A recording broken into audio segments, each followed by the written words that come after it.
Hi, I'm Dr. Bertice Berry, and I want to tell you a story.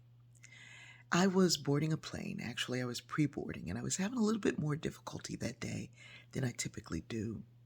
At that point in time, I would get my cane out. It's a foldable cane, and I would pop it out of my backpack on my way down the jet bridge, so I didn't have it out yet. When I got up to the gate agent, she said, "There's nothing wrong with you. This is pre boarding. This is for people who have disabilities or something wrong with them." And I said, "I don't have anything wrong with me. I have MS. And it doesn't have me, and I'm trying to get down this jet bridge before I fall down the jet bridge." She was like, "There's nothing wrong with you. You look fine." And I said, "So do you. And clearly something's wrong with you. I told you it was a while back." Oh, I got to the next airport with some difficulty. And I got through the airport. There were no chairs to stop and rest. I like to keep walking, but then if I need to take a rest, I stop and rest. But there was this long, long terminal and not one chair in sight. I looked up and I saw a sign, and it said, "If you have an invisible disability, go to Terminal 3 and get this special lanyard so that people will recognize you as having an invisible disability."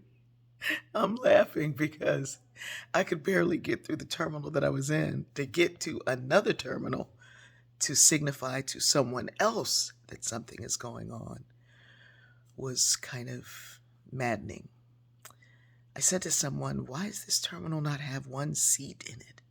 And they said, "Well, you can get a wheelchair." I said, "Yeah, but some days I want to just keep moving, and I can always keep moving as long as I can take a rest." We put the onus of people, the onus of responsibility for asking for, seeking, finding help on those who need help.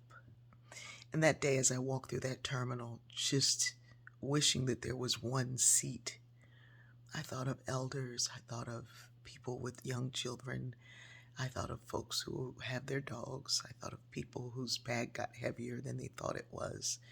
I thought of people who do have illnesses and are differently abled.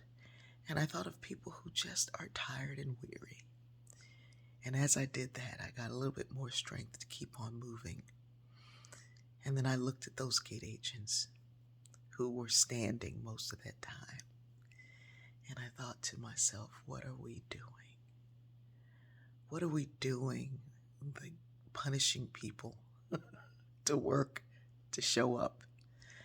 Many times we show up when things are wrong in our family and our life are inside, and we have to keep on looking like everything's okay.